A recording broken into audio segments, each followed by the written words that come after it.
Hi guys, this is Dustin Thickpin, Mr. Too Blessed to be Stressed, coming to you from my car again.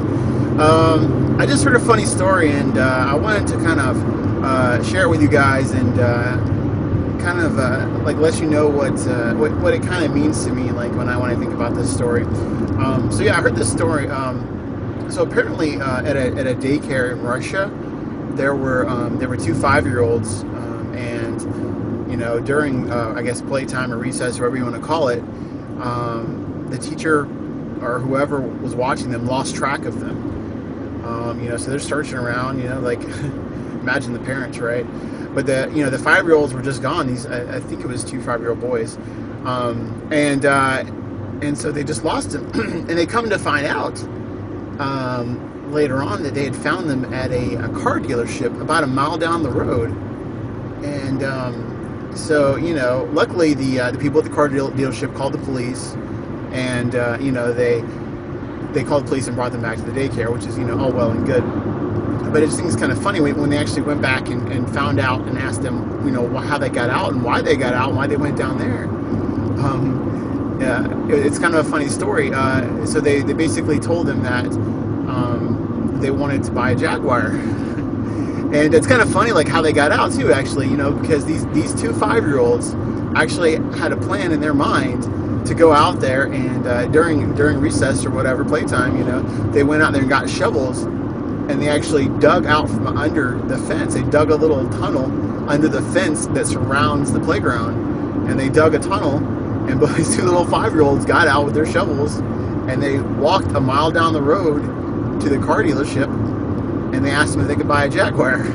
I don't know who put that thought in their head that they could buy a Jaguar, but it's kind of funny. And they got there, and the lady's like, "Well, I'm sorry, do you have any money?" And they're like, "If you don't have any money, you can't buy a Jaguar." Maybe they thought they could buy them with their cute looks. I don't know. But the point of it is, obviously it's good that the kids got back safely and everything. But it's kind of a funny story.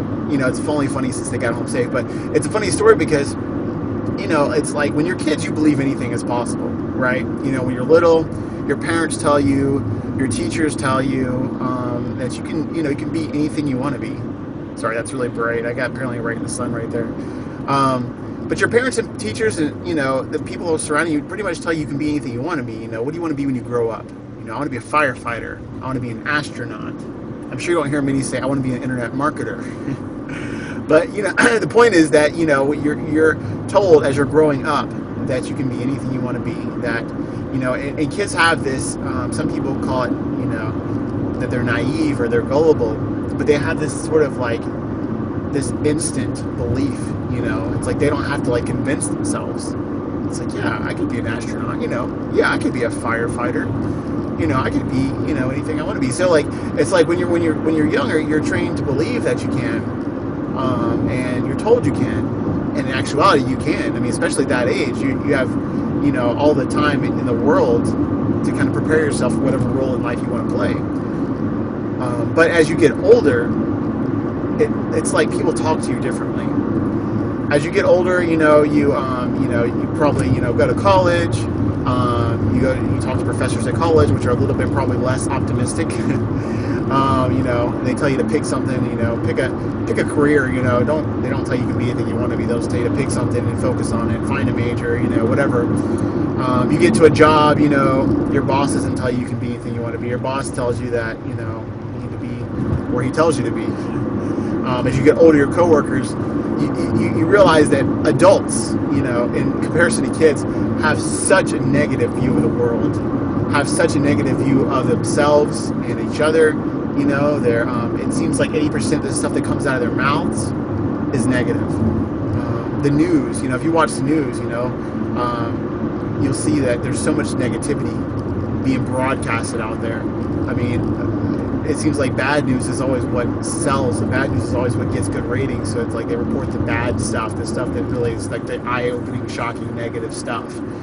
And you barely see any of the heartwarming, kind of like fluffy pieces about positive things in life. So, but they report the bad stuff, and that's what's broadcasted out there. And we talk a lot about the bad stuff as adults.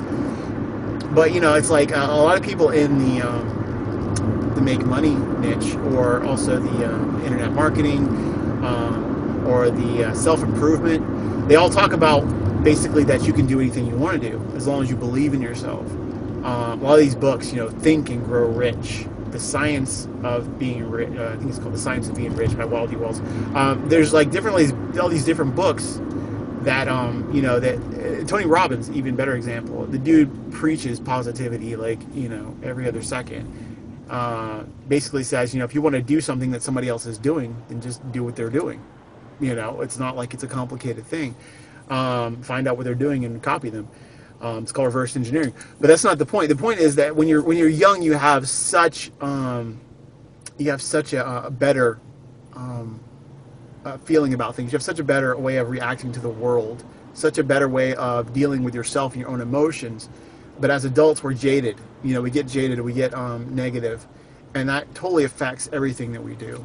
It affects our jobs. It affects how we relate to our spouses and our kids. So I just encourage you to think positive, because it's not just about thinking positive. It's about reading things that are positive. It's about exposing yourself to the good, not the bad. I told you that in the news that they've always got the bad stuff. Don't expose yourself so much to the news. Don't watch the news all the time. I mean, make sure you're reading books that pump you up. Read books like 10X. Like I said, Think and Grow Rich, The Science of Getting Rich. It doesn't have to be about money either. I mean, there's a book called What to Say When You Talk to Yourself. And, that's one of those great books that basically teaches you how to talk positive with yourself and not talk negative all the time. It's not just about talking to yourself. It's about what you say in general, about people, about the world. The most successful people, like truly successful people in life, not just financially, just with their families, with everything, have some of the best attitudes you can get, the best positive views on the world, the best perspectives on everything. So I just want to put that out there, think like a kid, think anything's possible, because it really is. I mean, it really is all about what it all starts up here, and it all kind of flows from your mind into reality, into, the physical material world. So make sure that your mind is right. That's why in my first training I talk about your why, about getting your mindset right before you do anything else. And so I want to make sure that you do that. And that's really all I got for today, guys. Keep your mindset good. Read positive books. If you want a good website to get really good, inspirational books and books that pump you up, make sure you go to thriftbooks.com. I don't get any commissions for that, but I use that website a lot because it's easy to refer people to that, because they're really cheap books. You can get all these great books for $3, $5, and if you order $10 or more, you get free shipping. So it's really, really great, website to use. And I use it all the time. So anyway, that's good. Any other books? There's another book called Take the Stairs. It's about self-discipline. It's a really good book. If you're looking into marketing in Facebook, Jab, Right Hook. Another good book to read. There's quite a few of them out there. I'm trying to think of ones that I've read recently. Right now I'm reading, I think it's called The Richest Man in Babylon. That's a pretty good one too. There's lots of good ones out there. Just go out and research, and you'll find tons. I'll try and keep you guys, filled in with more as I find them. But anyway, just stay positive. Read stuff that pumps you up. You can do anything you wanted to, guys. I mean, as a kid, we believed it. Why do we stop? I mean, it's true. It really is. You put your mind to anything, you can do it. You ever heard the saying, winners never quit and quitters never win? It's true. If you don't quit at what you're doing, you'll eventually succeed. You just have to be focused and persistent. So that's all I got for today, guys. This is Dustin Thickman, Mr. Too Blessed to Be